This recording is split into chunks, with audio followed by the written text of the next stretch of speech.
start with prayers. Om Namo Bhagavate Vasudevaya. Om Namo Bhagavate Vasudevaya.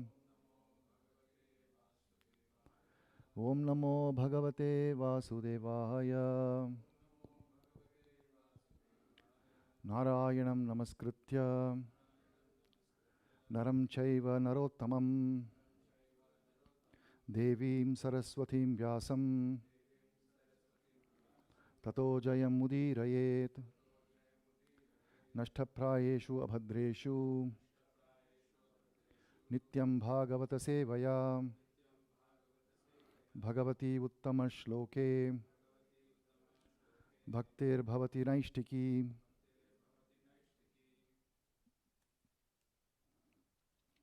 Reading from Srimad Bhagavad Gita, Chapter 9, Text 19.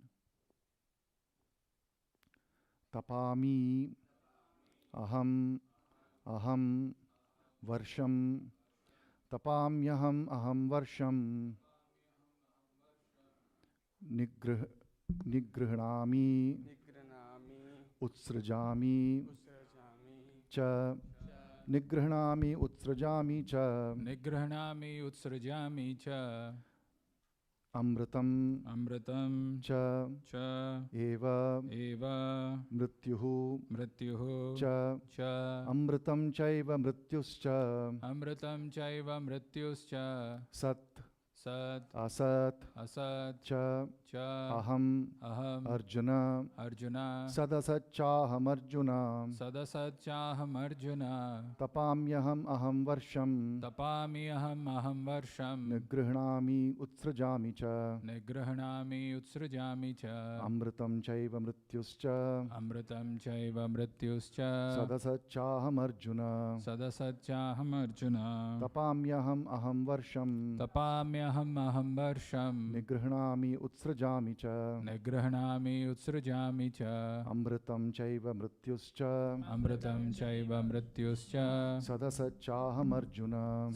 sadasachaham arjuna tapamyaham aham varsham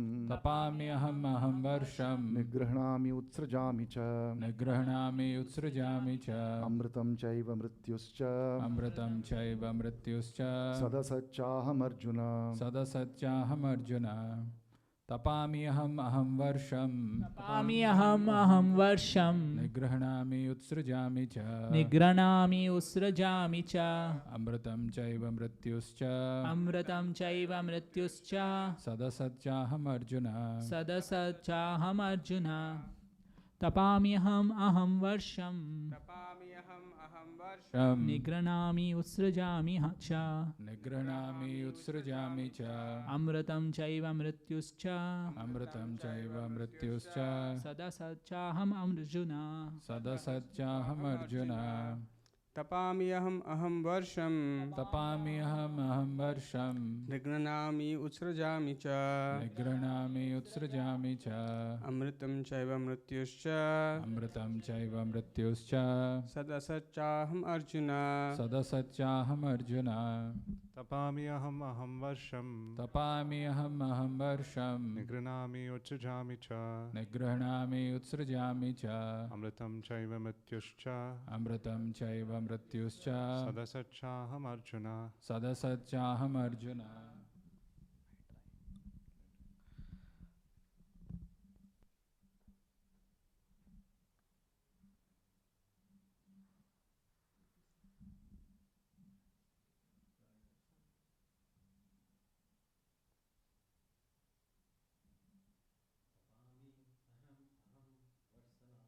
tapamyaham aham varsham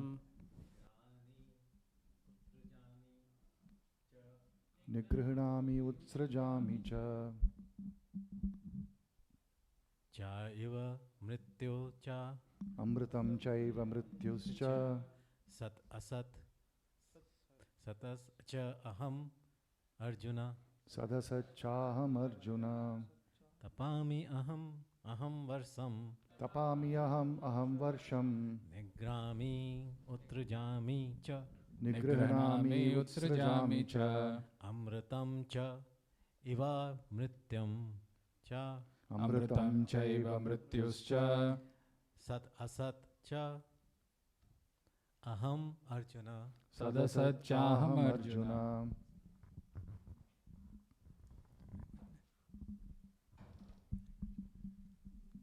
तपन्ने अहम अहम वर्षनम Tapami aham varsham. निगमय उत्सृजानि च Nigrahnami utsrajami cha. अमृतं कैव मृत्युसा Amritam chaiva mrityuscha. सदं असंचहम Arjun Sadasachaham Arjuna.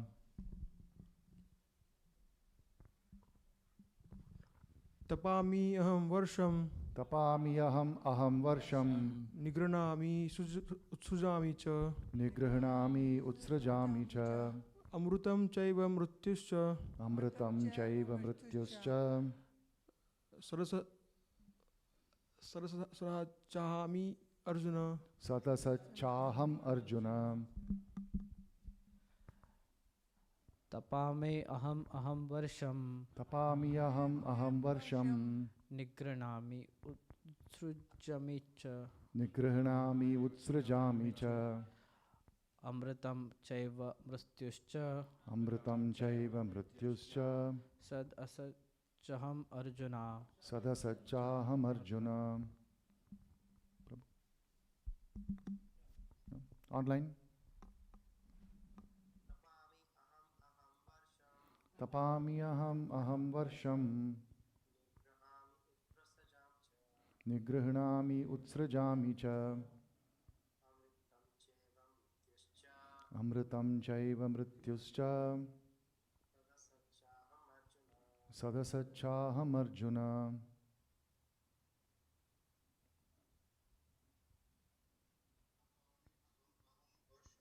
Tapamiyaham aham varsham Nigrahnami utsrajami cha.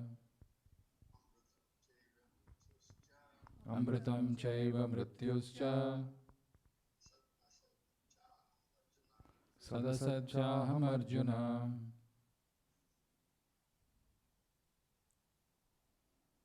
Anyone else online? Synonyms. Tapami, Tapami, give heat. give hit. Aham, Aham, I. I. Aham, Aham, I. I. Varsham, Varsham, rain. rain. Nigrahnami, Nigrahnami, withhold. withhold. Vitsrajami, Utsrajami, send forth. send forth. Cha, Cha, and. and. Amritam, Amritam, immortality. immortality. Cha, Cha, and. Eva, Eva, certainly. certainly. Mrityuhu, Mrityuhu, death. death. Cha, Cha, and. and. Sat, Sat, being. being. Asat, Asat, non-being. non-being. Cha, Cha, and. and. Aham, Aham, I. I. Arjuna, Arjuna, O Arjuna. O Arjuna. Translation and purport by His Divine Grace, A.C. Bhaktivedanta Swami, Srila Prabhupada. Jai Srila Prabhupada. Translation. O Arjuna, I control heat, the rain, and the drought. I am immortality, and I am also death personified. Both being and non-being are in me. Translation with repetition. O Arjuna, O Arjuna, I control heat, I control heat, the rain, the rain, and the drought. and the drought. I am immortality, I am immortality, and and I am also I am also death personified. death personified. Both being Both being and non-being and non-being are in me. are in me. Purport. Krishna, by his different energies, diffuses heat and light through the agency of electricity and the sun. During summer season, it is Krishna who checks rain from falling from the sky. And then, during the rainy season, he gives unceasing torrents of rain. The energy which sustains us by prolonging the duration of our life is Krishna. And Krishna meets us at the end as death. By analyzing all these different energies of Krishna, one can ascertain that for Krishna, there is no distinction between matter and spirit. Or in other words, he is both matter and spirit. In the advanced stage of Krishna consciousness, one does not therefore make such distinctions. He sees Krishna only in everything. Since Krishna is both matter and spirit, the gigantic universal form comprising all material manifestations, is also Krishna. And his pastimes in Vrindavana, as two-handed Shyamasundara playing on a flute, are those of the Supreme Personality of Godhead. Thus ends a wonderful transcendental purport. Om Jnana Timirandhasya Jnananjana Shalakaya Chakshurunmilitam Yena Tasmai Shri Gurave Namaha Namavom Vishnu Padaya Krishna Prishtaya Bhutale Srimate Bhakti Vedanta Swamin Niti Namine Namaste Saraswate Deve Gauravani Pracharine Nirvishesha Shunyavadi Paschatya Deshatarine Jaya Shri Krishna Chaitanya Prabhu Nityananda Shri Advaita Gadadhara Srivasadi Gaura Bhakta Vrinda Hare Krishna Krishna Krishna Hare Hare Hare Rama Rama Rama Hare Hare. Hare Krishna. Let us take a closer look at this verse. Tapami aham varsham nigrahanami utsrajami cha amritam chaiva mrityuscha sadasachaham Arjuna. It is part of a series of verses where he is describing the transcendental position of the Supreme Lord. And we will see what the connection is between this verse and the previous verses, particularly the previous immediate preceding verse. But here he is saying tapami aham. Tapami, tapa is a heat. So tapami is to give heat. Aham. So I am the source of heat. And he's, in the translation it says, I control heat. Aham varsham. I am rain, literally speaking. But in the translation, if you see, it is said, O Arjuna, I control the heat and the rain. And then nigrahanami utsrajami. So nigrahanami is to withhold. Utsrajami cha. So he is withholding something and sending forth something. What is that? That is not explicitly mentioned. But from the context, it is understood that it is actually the rain that he is withholding and sending forth. So what happens when he withholds rain? It becomes drought. And when he sends forth the rain, it becomes normal. Drought is erased. Therefore, he is able to control. He is a controller of drought and rainfall. So he controls heat, rain, and drought. Then he says, Amritam. Amritam is immortality. And Chaiva, Cha Iva, Eva, Mrityuscha, death. So at the end of our life, we all have to face death one day. That death personified is Krishna.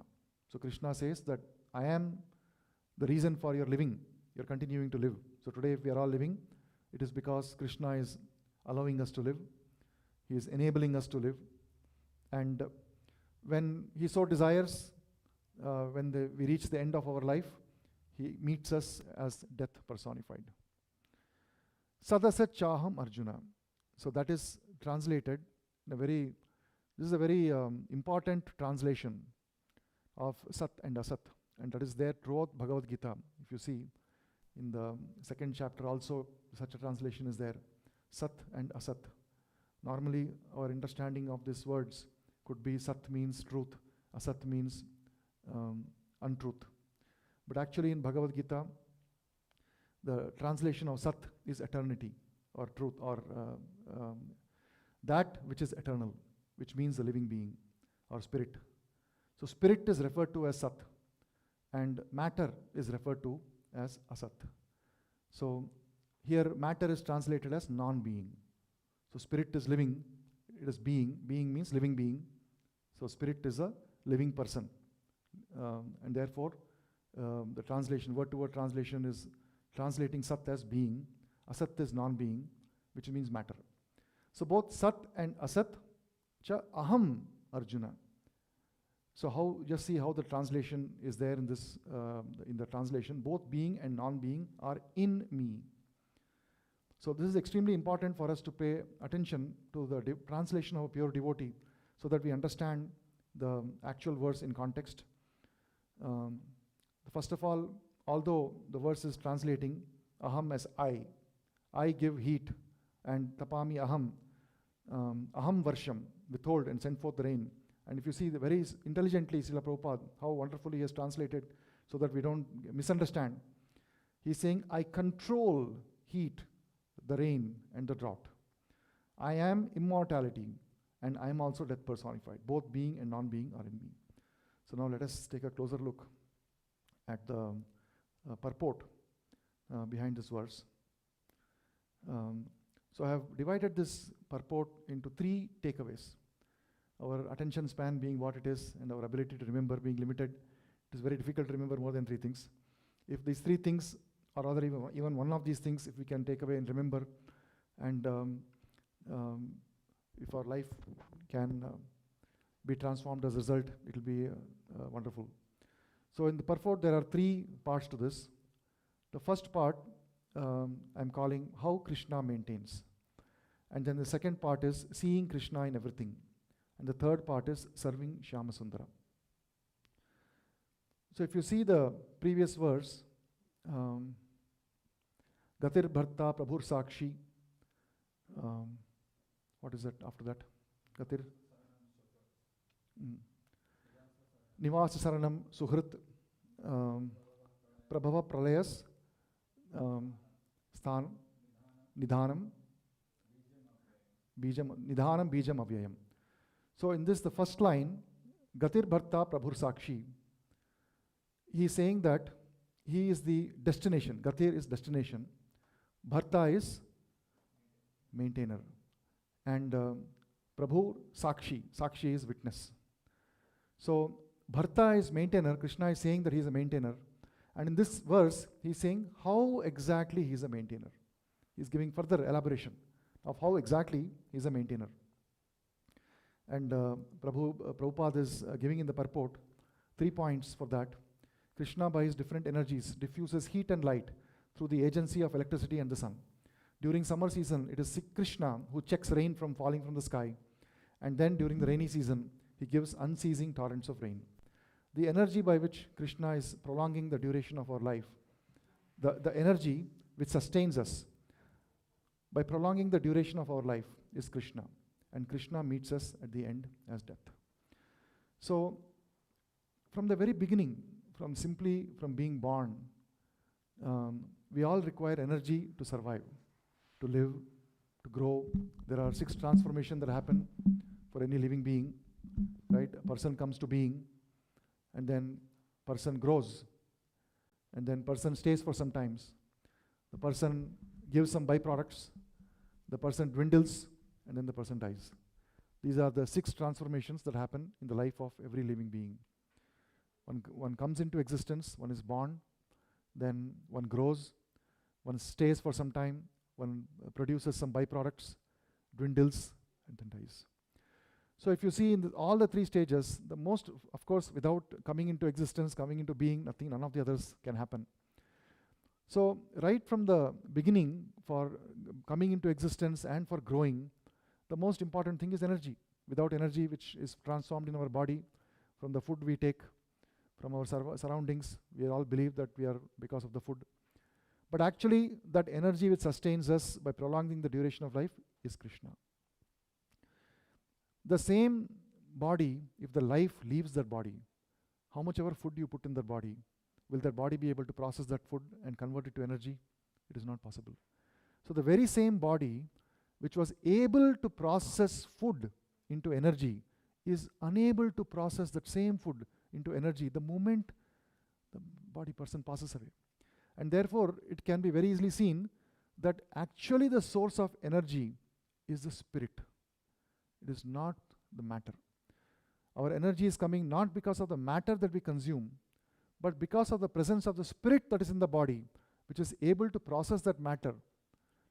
And further, this ability to manipulate the matter is not simply coming because of the spirit soul, the Jivatma, the living being who is present in the body, but rather it is because of the presence of Paramatma, or the supreme super soul that is present in our body, who actually enables the matter to get digested and converted to energy, and thereby sustains our living.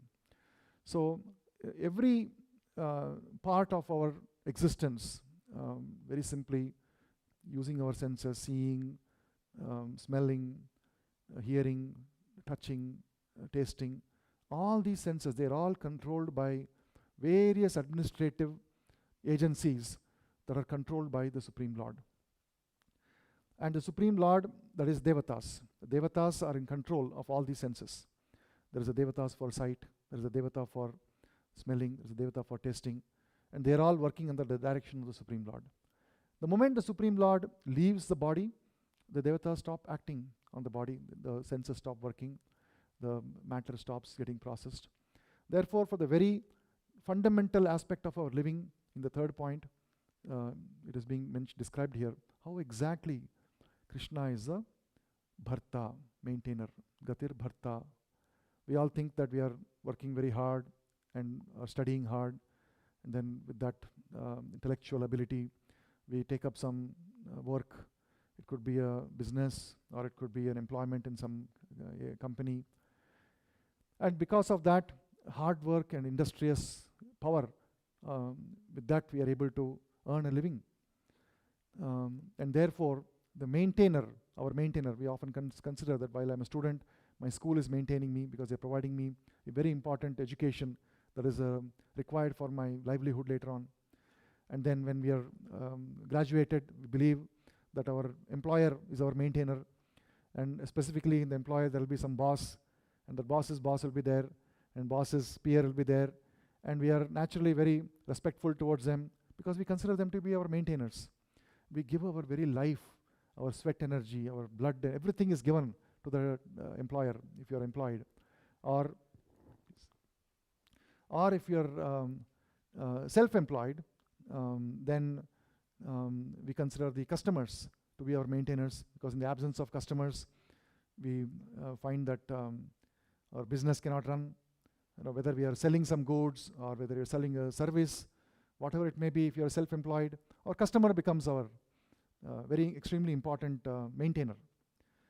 But in this process, we are forgetting the very breath that we take, the very energy, the energy that is produced in our body, that is sustaining our life, the ability for us to accept the results, the fruit of our labor, which comes in the form of money, wealth, with which we buy the material possessions, the food, vegetables, etc.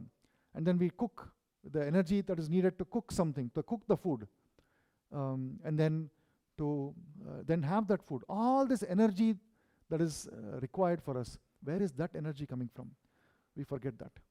Because without that fundamental life force which is present in our body, none of these other things matter. Right? None of these other things matter. It wouldn't matter that we are there is a very kind, compassionate superiors in our office who is taking note of our accomplishments, it is patting us in the back, giving us a good raise, good salary. None of that will matter if life itself was not there in our body. So the actual Bharta or maintainer is the Supreme Lord, Krishna. And then not just the life force, but even the other details such as providing heat, because whatever food grains that are produced are coming because of the heat. We have seen, especially if you are growing plants in your house, in New England weather, how in winter season the plants don't grow very well. And now as the spring is transforming into summer, there is strong sunlight outside. You keep the plants for 2 hours outside, they become full of leaves and they become so healthy, and the life is there. So the same effect is there from the sun. There is energy coming into this earth, the grains are produced, and we take advantages of those grains. And so the rain similarly is nourishing the fields, and we are taking advantage of that. All of this is controlled by Krishna. Krishna, by his different energies, diffuses heat and light through the agency of electricity and the sun. So again here, if you see, the maintainer is actually Krishna. Nature is already producing these things. But there are some intermediate controllers who assume the position as controller, intermediate controller, and they'll say, no, you are not allowed to have all these natural gifts. I control what you will get as a subordinate in this office. To the extent that you work here, you will be given a portion. Actually, and that money that comes, that money is not the food that we eat. right? The actual food that is coming from the fields, which is being nourished by the rains and the sun and the rivers, which are naturally flowing in the earth. So while we go about our lives, it will be very useful for us to have this awareness, and if at all we have to feel gratitude, our gratitude should be towards the nature, which is one of the energies of Krishna, and therefore actually ultimately Krishna, who's controlling these natural resources and giving us the energy to process those resources, the intelligence to process those resources, as well as supplying the resources as well. And in the process of our going about with our lives, our body has certain comforts and discomforts. Right now, today it was a hot day outside, and you can see that everybody is sweating, and so the window had to be opened up a little bit to let some fresh air come inside. A little bit, if we dance and the body develops some heat, immediately we start sweating, we want air conditioning. So in the summer season, in the prolonged winter, the body becomes cold, you're craving for sun. And as summer advances, we begin to enjoy the sun. We go outside and do our activities and feel so relieved from all the coldness, especially in the New England weather. But then by the time you come to late July, August, by end of August, September, it becomes extremely hot. Of course, in New England, nobody is complaining. But there are many parts in the world where it becomes extremely hot. And then they become so relieved, especially if you see in America, in Arizona, it reaches 120 degrees Fahrenheit. Right now, in June itself, it will become 110 degrees Fahrenheit. In July, etc., you just cannot even go outside. So as the body becomes extremely hot, we are unable to take it, then Krishna says, all right, you're becoming very uncomfortable, let me give some rains. And then the rains come, and it gives so much relief. And then the rains start pouring heavy. Then you start having those cyclones and what is it called? Not tornado, the hurricanes, the thunderstorms in Florida. The season, what happens? The thunderstorms, right? The storm season starts coming, and then you have one by one, A, B, C, D, all the thunderstorms that will come with the names. And then, of course, in the beginning, it's a big relief from the summer. Then as thunderstorms increase, enough, I don't think I can take more rain. Especially in the parts of the world, there is monsoon season. In America, there is no monsoon season, particularly, at least not in North America. But in some parts of the world, there is monsoon season, where there is rainy season. There is a specific season for rain. And as the rainy season comes, there is great relief from summer. And but by the end of rain, right now, for example, in Bangalore, I hear the stories of rains. In fact, very recently, there was such strong torrential rainfall and flooding that one IT professional lady who was actually a resident of Hyderabad, she had come to Bangalore on some work visit, and then she was with her colleagues in a car, and the driver of the car took that into a subway underpass, and unfortunately there was excessive flooding, and that lady passed away. She could not be rescued. Others were all rescued, but that lady passed away very recently, just maybe 7 or 10 days back. So rains become excessive, and then we are wondering, when will these rains stop? I think it was better before all this happened. And then soon the rains will stop, and then winter comes. Then winter is a relief, and then again becomes excessive. We're waiting for summer. The cycle is continuing. So as and when the material conditions become very difficult for us to tolerate, some relief is given by nature. So what is the reason for these difficulties that we encounter and the imbalance that we experience, the distress, etc., that we experience? It is considered that it is happening because of what is called a conditional existence. There are two terms that are used in Vedic literature, particularly if you study Srila Prabhupada's books carefully. You will find the use of these two words, conditioned existence and conditional existence. So let us take a closer look at this conditioned existence versus conditional existence. But before that, I want to quote one verse which talks about this experience varying of contrasts that we go through.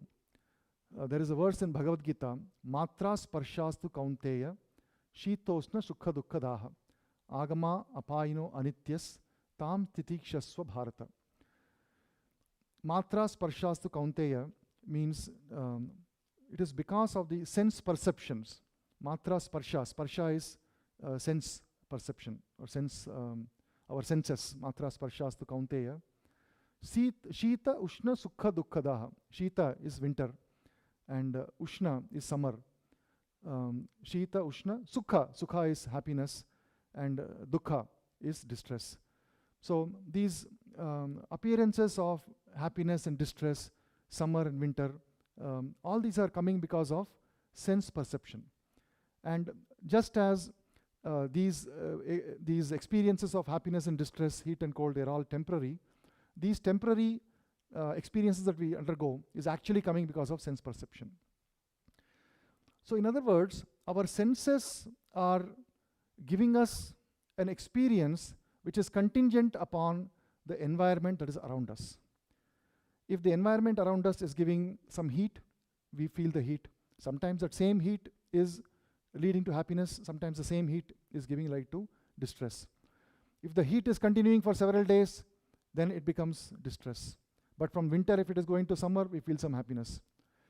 So, in other words, our experience is conditional upon other situations that are external to us. So this is called conditional experience. But when we have this kind of an experience, if you look at what we are made of, there is this body made of this matter. We have this organs, senses, working senses, knowledge acquiring senses. We have hands, legs, and tongue, etc., which are called working senses. Then you also have the knowledge acquiring senses such as the eyes, the nose, the tongue, the taste, the hearing, the ears, etc. So these senses are perceiving the different conditions outside, right, such as heat or cold, drought or rain. These perceptions are received by our senses. But the dweller within the body, the dehino asmin yatha dehe, the dehi which is in the body, that is actually spirit soul. And spirit has nothing to do with matter. The spirit soul, it has no impact by the matter. Whether it is cold, the spirit remains unaffected. Whether it is hot, spirit remains unaffected. If it is raining, unaffected. Drought, unaffected. Lack of food, unaffected. Excessive lot of food available, unaffected. And yet we are experiencing all these things. How is that possible? Actually, the body is experiencing all of that. And because of being in the body, millennium after birth, after millions and millions and millions of births, we have become accustomed to identify ourselves as the body. We have become accustomed to thinking that this body is I. And because we have become accustomed to thinking that this body is I, therefore every experience that is seen by the body, we think it is our experience. So this understanding that I am this body is called conditioned experience, conditioned life. So the conditioned life is to consider that I am this body. Everything that is happening to this body is happening to me. So we are becoming conditioned to think that I am this body.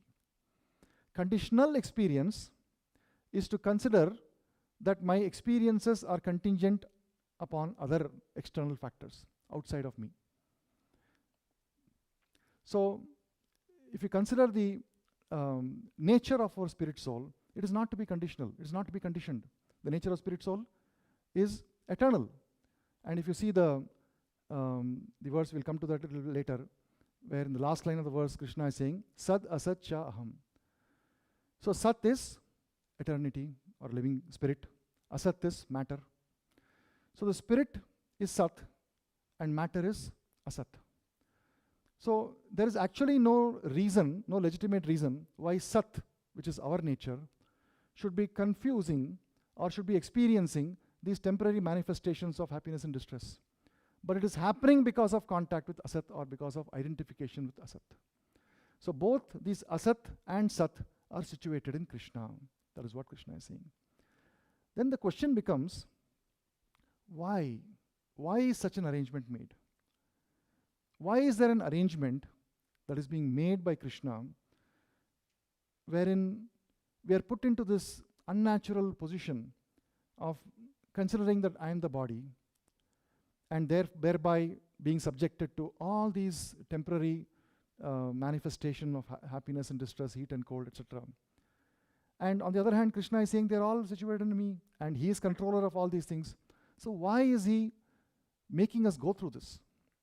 I think this is actually should be the subject matter of our contemplation and reflection. Why am I being put into this condition? Actually, I have nothing to do with all these things. I am an eternal spirit soul. And yet, I am being put in a condition where I have to struggle for my existence. And yes, granted, this existence and as Krishna is saying in today's verse, the energy that comes for our existence in this material world, this energy for life is given by Krishna. And then he takes it away at one point as death. And he's also providing us with all the other essentials for our living. And he's also creating the environment in which we are struggling. So why is this happening? This should be the matter of our contemplation and reflection.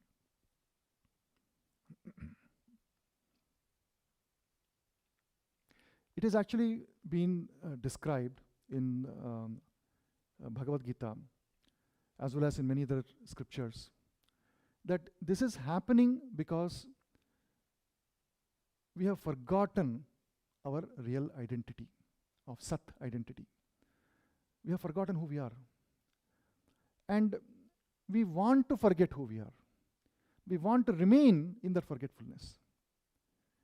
And if you ask why is it that I have forgotten and why is it that I want to remain in forgetfulness? This is the next question that we should be asking. If somebody answers, why are you in this position? The answer is, oh, it is because you have forgotten. Yes, that explains it. Because if I am the son of a very rich person, let us say at childhood I have been separated from my rich father. And now I am wandering in the streets as a vagabond, as a homeless person, and with a board on the intersections saying, please give $1, hungry. Like that our condition is there. And somebody gives $1, yes, it gives some relief. We are able to buy maybe a biscuit or something, have some food. But then somebody comes and says, Arey,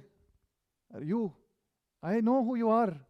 You are the son of that big rich aristocratic person. Why are you standing here like this? Come, let me reunite you with your father. That will solve the problems, right? So even if a person has forgotten who he is, if somebody is kind enough to remind us about our identity, it solves a problem, is it not? Now consider, somebody comes and tells you that, and you say, no, actually I'm happy here. I prefer this life of begging. I really don't want to be reunited with my rich father. This is comfortable. What are you saying? There is no such thing as a rich father. This is life. Everybody who's born in this world has to suffer like this only as beggar. Yes, I know my clothes are torn. I know I have not taken bath for 20 days. But it's okay. 21st day I'll go take bath. What is the problem? If somebody is in that frame of mind, can he be helped? He cannot be helped. He will remain like that. That is our condition. Not only that we have forgotten who we are, but we also don't want to be reminded about who we are. And because we don't want to be reminded about who we are, we have been placed in this condition of forgetfulness. Maybe one time, two times, that passerby will come and remind you. But after that, if you continue to say that I don't want to meet that rich person, just go away, what will he say? All right, enjoy. And he'll walk away. So then the question becomes, why do we not want to be reunited with the rich father? What is the reason? Why is it that we don't want the actual solution to our problem? That is the conditioned state that we are in. In our conditioning, if in this contaminated consciousness, when somebody gives us information about our reality, we consider it a threat to our present way of life. we consider that as an attack on our present way of life because we have got such a strong identity with the body. But even if there is a slight amount of maybe awakening that, oh, actually I'm suffering, but the recourse of that, which is to go get united with your rich father, it means you have to give up your present identity as a beggar, as a person who is suffering. And that identity we don't want to give up. Our present identity is so important to us that we don't want to give up that identity in exchange for actually a much superior identity where all these problems are resolved.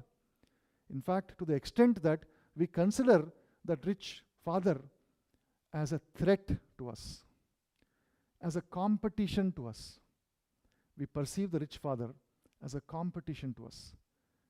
We perceive the rich father as somebody that is an object of our envy. Why should everybody go and meet with that rich father to have a satisfactory existence?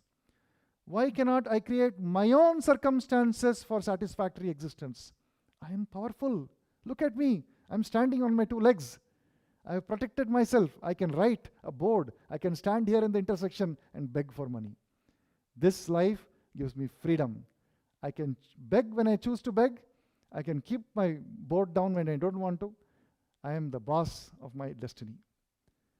This feeling of independence, the streak of rebelliousness keeps us away from accepting the real identity as a child of rich father.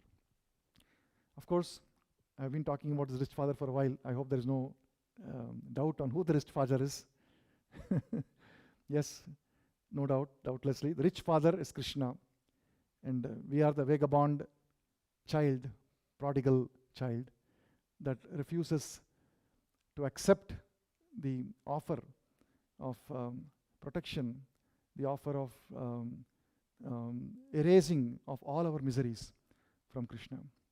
And this is the root cause of why we are present in this conditioned state of existence and experiencing the conditional existence which is subject to what we experience around us. So, how do we get out of this? Because this seems to be a catch-22 situation. On one hand, our rebellious streak is withholding us, is preventing us from accepting the actual solution that is available there. And on the other hand, it is not our own feeble attempts at controlling our environment is, after all, is not sufficient because we are unable to maintain a consistent level of happiness. Sometimes there is happiness, sometimes there is distress. And very simply put, what we saw in the verse, sometimes there is heat, sometimes there is cold, sometimes there is excessive rain, sometimes there is drought. So we are unable to actually control our environment, even though we are trying. The solution that is given in our Vedic literature is to drop this conditionality and undertake an unconditional approach in trying to understand our Supreme Father, Krishna. To the extent that we are withholding and making our attempts to understand conditional, there is only so much reciprocation that Krishna would give. Ye yatha mam prapadyante tam stateva bhajamyaham mama vartamanu vartante manushya partha sarvashah. As people surrender to me, I reward them accordingly. So this conditional approaching of the Lord, approaching the Lord with conditionalities. If I am respected, if I am glorified, I will come in front of you. If somebody says something negative, if I am given circumstances where relationships are not satisfactory, then I will not come in front of you. I will go away. I'll go away somewhere else where I get that adoration and respect and all those kind of things. So this kind of a conditional approach to the Supreme Lord is reciprocated with conditional happiness. If you are looking for adoration and glorification, then yes, if you have got the pious credit for that, to some degree you will get it. But then when the pious credit is exhausted, what will happen? The adoration will stop coming. You will be surrounded by individuals Not all of them will be equally satisfactory relationships. Some relationships will be satisfactory. Some relationships will not be satisfactory. This is for a person who is not, who is approaching Krishna with conditional surrender. Now imagine that a person is coming forward and ready to approach Krishna unconditionally. Savai pumsam paro dharmo yato bhaktir adhokshaje ahaituki apratihata yayatma suprasidati. So ahaituki, savai pumsam paro dharmo yato bhaktir adhokshaje. So adhokshaja bhakti should be ahaituki. When such bhakti or devotion is ahaituki, then actually yayatma suprasidati. Then we experience actual satisfaction. And this ahaituki bhakti is there mentioned in multiple places. Atma ramascha muneyo nirgrantapi urukrame kurvanti ahaitukim bhaktim ittam bhuto guno hari. Ittam bhuta guna hari. So Atma ramascha muneyo nirgrantha api urukrame ahaituki bhakti. Urukrama ahaituki bhakti. Urukrame means Krishna, one performer of great tasks. Is it Herculean tasks or Herculean tasks? Performer of Herculean tasks. That is Urukrama or Krishna. So the word ahaituki, Lord Chaitanya explains, is always used in context of the Supreme Lord or Urukrama. So when we are actually approaching Supreme Lord Krishna, the mood of bhakti should always be ahaituki. When a person approaches the Supreme Lord with ahaituki bhakti, there is one more place where Chaitanya Mahaprabhu describes how one must approach the Supreme Lord. Mama janma janmini shware bhavatad bhaktir ahaituki tvai na dhanam na janam na sundarim kavita va jagadisha kamaye mama janma janmani shwari bhavatad bhaktir ahaituki tvai. So this is the one of the 8 instructions called Shishtastakam that has been left behind by Lord Chaitanya, in which the mood of bhakti has been described, how one should approach Krishna. Na dhanam, na janam, that means I do not want great opulence. Na janam, I do not want a great number of followers. Na dhanam, na janam, na sundarim, I do not want a beautiful spouse or a girlfriend or a boyfriend. Kavitam va jagadisha kamaye, mama janmanishware. You are my supreme worshipable Lord, life after life. Not even asking for end to this existence. Not even asking for liberation or mukti or merging into the Supreme Lord. Mama janmanishware. Bhavatad bhaktir ahaituki tvai. All I am looking for is unconditional loving devotional service unto you, life after life. This is all I want. When a person approaches the Supreme Lord like that, then what happens? Does it mean that the person is then met with wonderful adoration and comfortable relationships on all sides? Do you think that would happen? It does not happen. But the reason why that does not happen is very different. The reason why the Supreme Lord does not give excessive amounts of adoration and comfortable circumstances for a sincerely aspiring devotee is for the purification of that person. If a person is addicted to enjoying of one's senses, and the worst offender in this is the mind. There is one verse in Bhagavatam. Let me read this verse.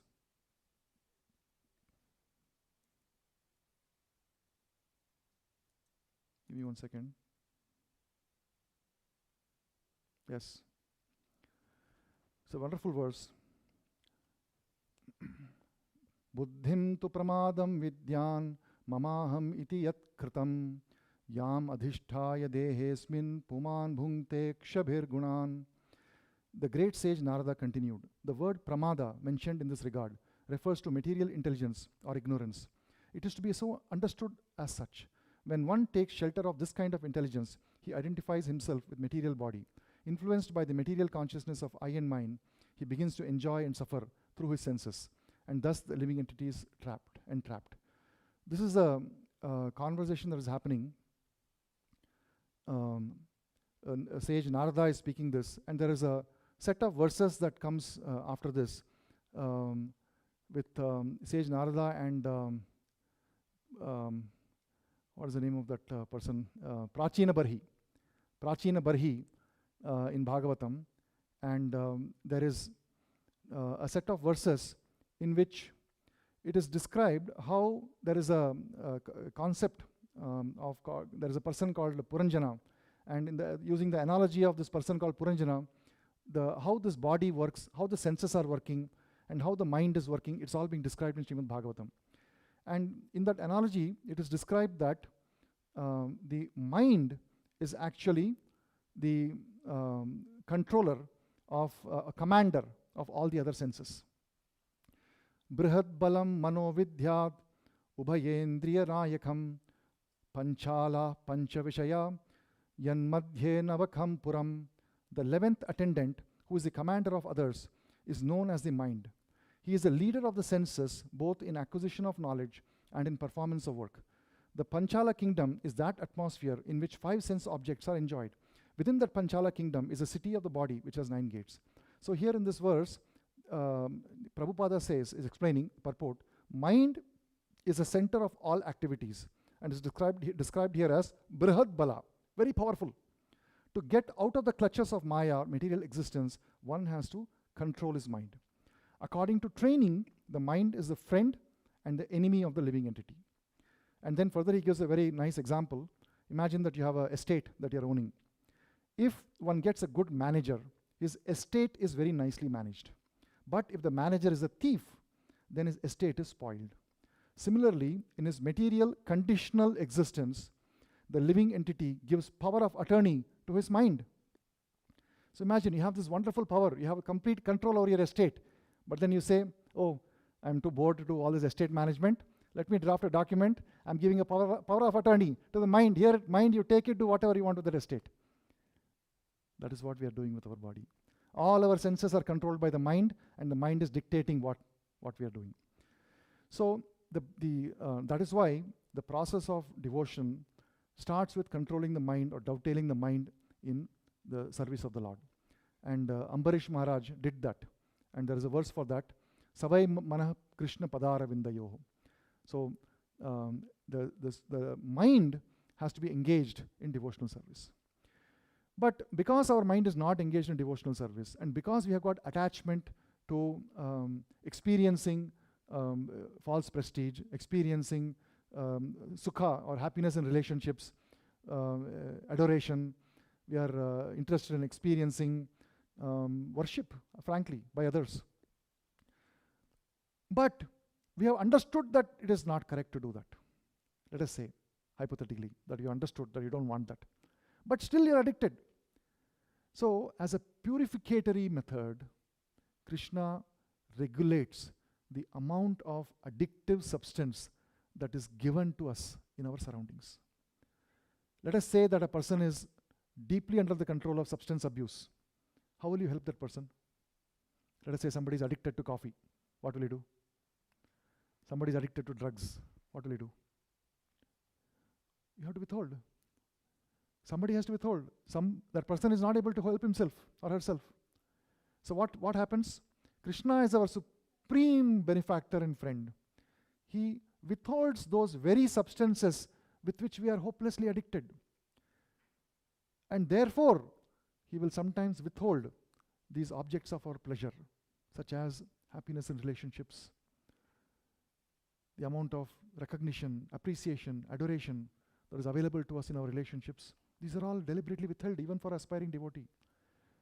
So when we see that happening in our life, that for some reason I'm missing out, I have taken up to this devotional service, and now I expect that my problem should be solved. But I'm actually seeing that I'm experiencing dukkhas, I'm experiencing distress. Why is that happening?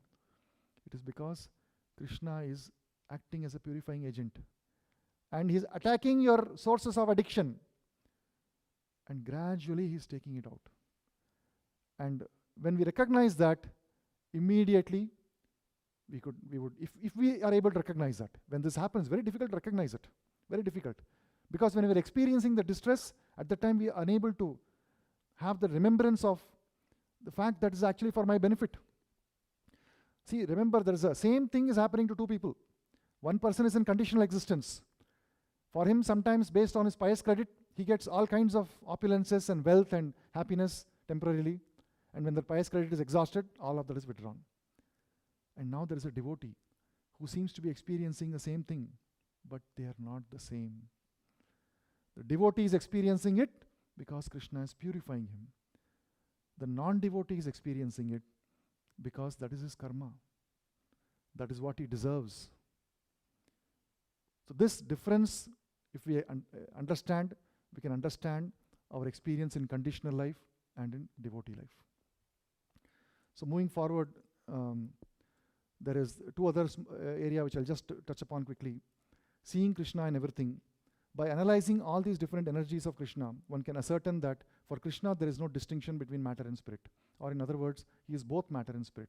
In the advanced stage of Krishna consciousness, one does not therefore make such distinctions. He sees Krishna only in everything. So this is where this verse Sadasat Chaham Arjuna is coming, that both Sat and Asat are in Krishna, and it is up to us in which aspect of Krishna we take shelter in. Are we taking in the Sat aspect of Krishna, or are we taking shelter in the Asat aspect of Krishna? So this is an excerpt from the lecture. So by their energy, living entities, the matter has developed. Matter is not prominent. Don't give more importance to matter. The important is a living entity. And what is this living entity? The living entity is part and parcel of the Supreme Lord. Therefore, he is the cause of the seeds of the living entity. Mamaivamsho jiva loke jiva bhuta sanatana. So in our life, as we are undergoing these experiences, tribulations, sometimes experiencing sukha, sometimes experiencing dukkha, we should be able to differentiate between what is Sat and what is Asat. And our values and our importance that we attach to Sat and Asat must be different. If we attach values to Asat, if we give a lot of importance to the experience by the body, the senses and the mind, then it will not help us in actually attaining eternal happiness and freedom from the cycle of happiness and distress. In order to actually advance in Krishna consciousness, we must emphasize and give importance to Sat and not give importance to Asat. So this is an extremely important lesson from today's verse. And if there is one thing that I would request all of you to remember, it is this, that when you have an experience in our life, please try to understand and discern between whether this is a Sat experience or an Asat experience. And depending upon that, give different weightage to that. Because we all give weightages to our experiences that happen to us, right? Let us say you're walking, suddenly you trip. Sometimes it happens, right? We lose balance, we trip. Then immediately we recover and we keep walking. Now what will happen if you keep on remembering that the whole day you're brooding that, oh, why did I trip? What happened to me? Why could not I walk straight? Well, our life is not going to be very comfortable or pleasant if we do that, correct? We don't give much importance to those things. It is accidental, it happened, we move on. Similarly, in our life, there are many things to which we attach disproportionate importance. But how do we know to which we should attach greater importance and to which we should attach lesser importance? The answer is in this purport by Prabhupada, which is a lecture given by Srila Prabhupada on this very verse. Matter is not prominent. Don't give more importance to matter. That is basically Asat. So because Krishna, both Sat and Asat are in Krishna, it is our choice. We can say, oh, matter is also in Krishna after all. It is Krishna's arrangement only. Let me give more importance to that. No, but does not mean that we be neglectful in our ordinary life. That is not the meaning of this. In fact, one of the important aspects of devotional life is to not be neglectful in our ordinary duties. One should not be neglectful of our ordinary duties. That is not what it means. But when there are things that are not favorable that happen, one should not attach much importance to that, because it is Asat. And then the last point that Prabhupada is making in this purport is that since Krishna is both matter and spirit, the gigantic universal form comprising all material manifestations is also Krishna. And his pastimes in Vrindavana as 200 Shyamasundara playing on the flute are those of Supreme Personality of Godhead. So we have seen there is Srila Prabhupada has explained this, that Under the impersonalist system, those who are unable to recognize the Supreme Lord as completely transcendental and having a beautiful Shyamasundara form, when a person is not able to accept that because of our envious nature. For such individuals, there is a impersonalist path that is often suggested, because that is better than remaining atheistic. In that impersonalist path, it is often recommended to meditate upon the gigantic universal form of the Lord. In fact, I think yesterday, if I am understanding, there was a recital of Vishnu Sahasranamam that happened. So in that there is one line that comes, Sri Vishwarupa iti dhyanam. There is one verse like that, Sri Vishwarupa iti dhyanam. So this dhyanam on the Vishwarupa of the Lord is specially designed for those who are unable to accept the transcendental form of the Lord. Although Vishnu Sahasranamam is glorification of Vishnu, in the form, he is standing right in front of Bhishma as Krishna at the end of Mahabharata war. And these verses were composed by Bhishma Deva in glorification of Krishna. So Krishna is standing right there in front of Bhishma. And in his beautiful two-handed form. But still, there are individuals who think that that form is a material form. It is not a spiritual form. For such persons, reciting Sri Vishwarupa iti dhyanam and meditating upon the gigantic form of the Lord is helpful in advancing in their spiritual journey. But for the devotees who completely understand the transcendental and spiritual nature of the Lord, there is no difficulty in appreciating the beauty of the two-handed form of Krishna, Shyamasundara form of Krishna, playing the flute in Vrindavan. So a devotee should actually meditate upon the lotus feet of the Supreme Lord in his two-handed Shyamasundara form, and that is a recommended process. So with this, I'll just pause here and see if you have any comments or questions about today's verse.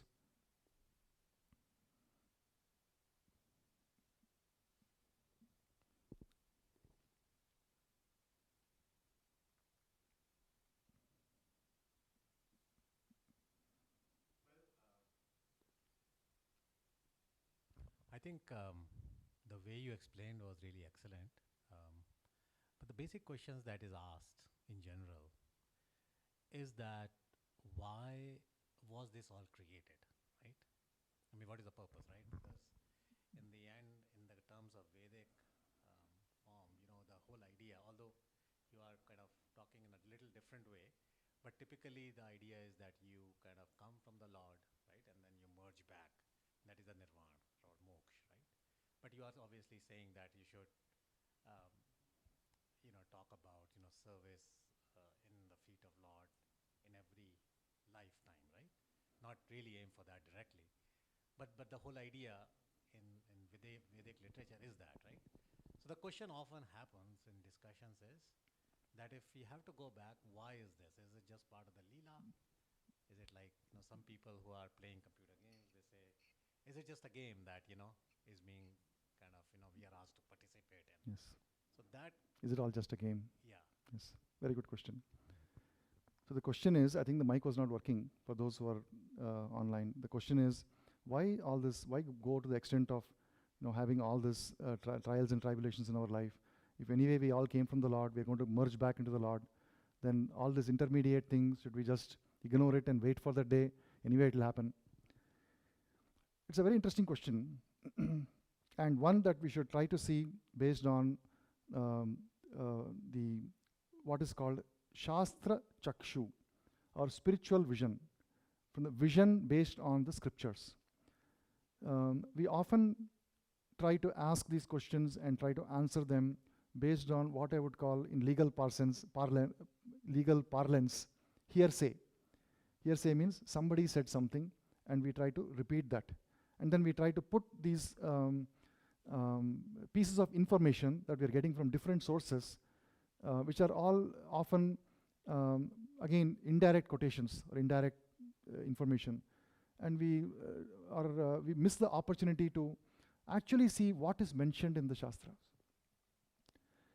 In Srimad Bhagavatam, there is a detailed explanation of creation and dissolution. And it is described in that. What is the cycle of creation and dissolution? Even in Bhagavad Gita, it is said, Bhutva Bhutva Praliyate.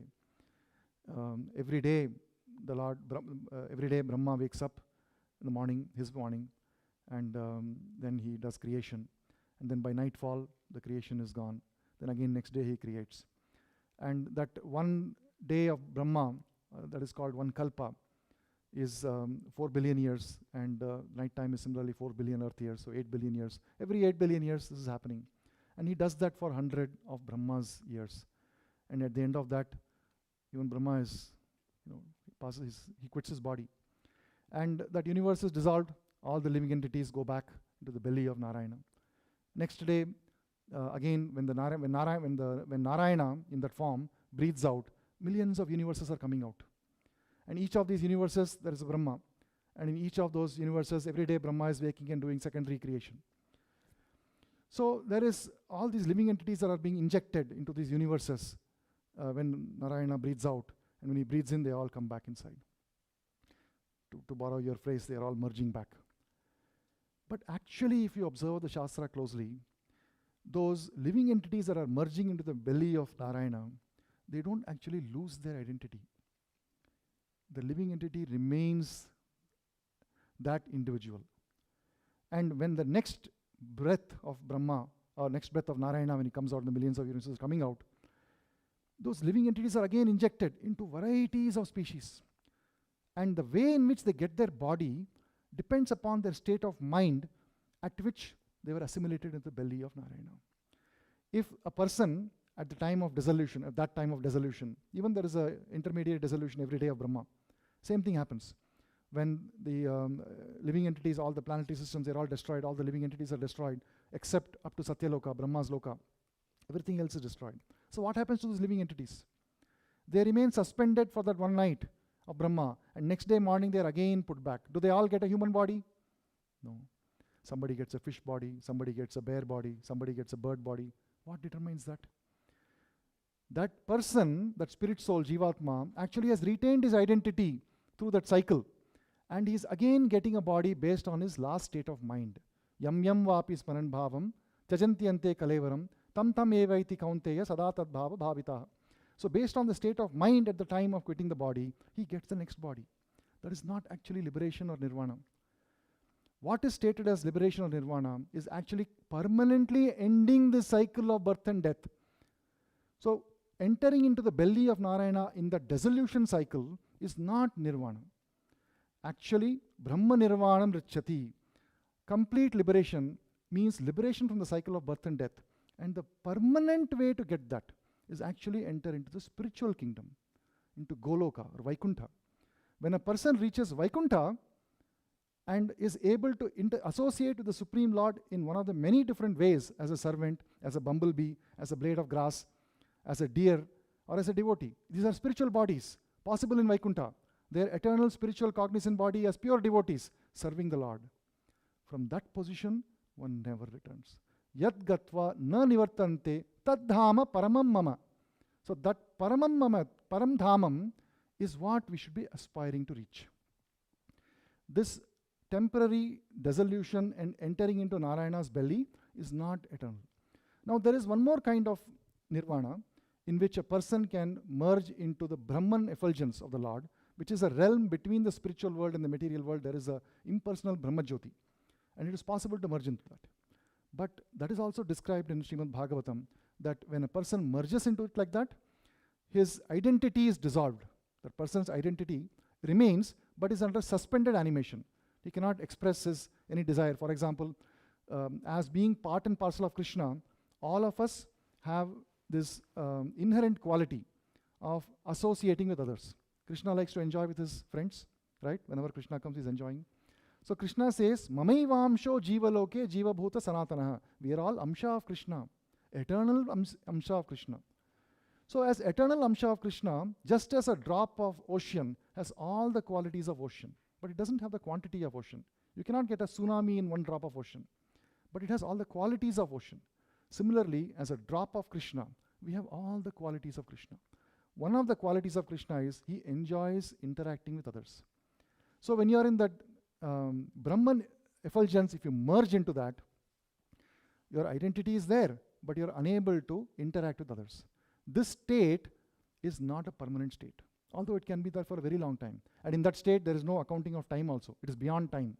Although it is beyond time, there comes a time when a person becomes dissatisfied and wants to enjoy. The moment the desire to enjoy materially comes, immediately comes back to earth. But when a person transcends that and goes to Vaikuntha Dham, there is no coming back from there. So actually, in the Bhakti Yoga Marg, in the process of Bhakti Yoga, our goal is to reach Vaikuntha Dham. But what is Vaikuntha Dham? That is described by Lord Chaitanya. Vaikuntha Dham, yes, it is in the spiritual world.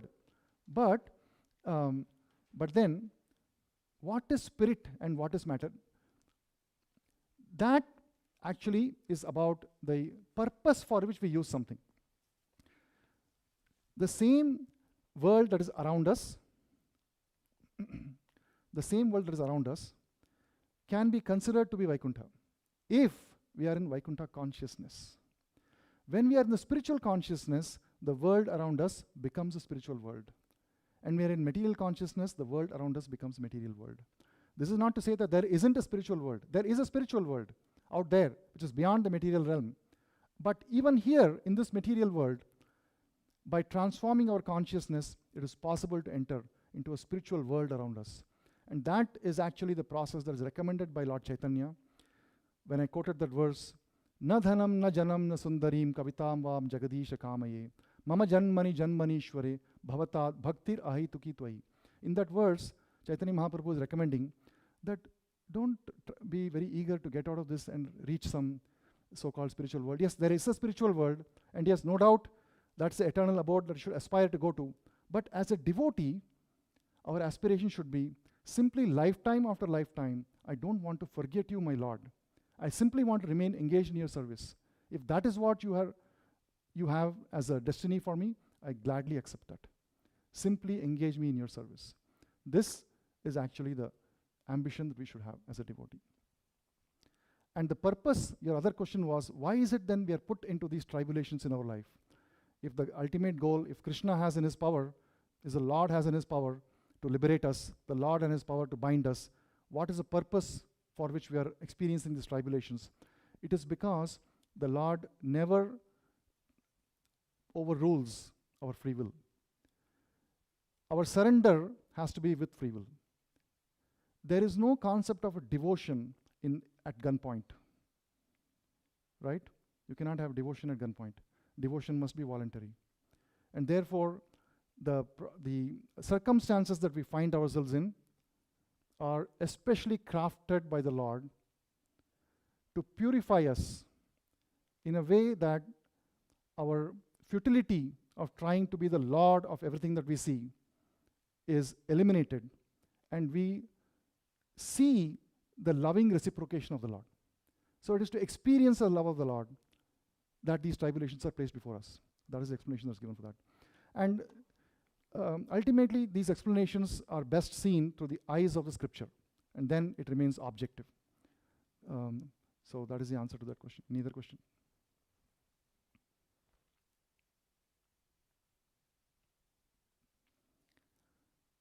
Not, I'll stop here. So today's verse was, again, if you want to remember one thing, take away from today's verse, that both Sat and Asat are Krishna's energy. It is up to us whether we are focusing on those events that are directly related to devotional service, that is called Sat or eternal, or we are focusing on that which is temporary or Asat, which is related to matter. And depending upon what we focus on, what aspect of our experience we give weightage to, depending upon that, we would advance or not advance in our spiritual life. So this I'll stop here. Granthara Srimad Bhagavad Gita ki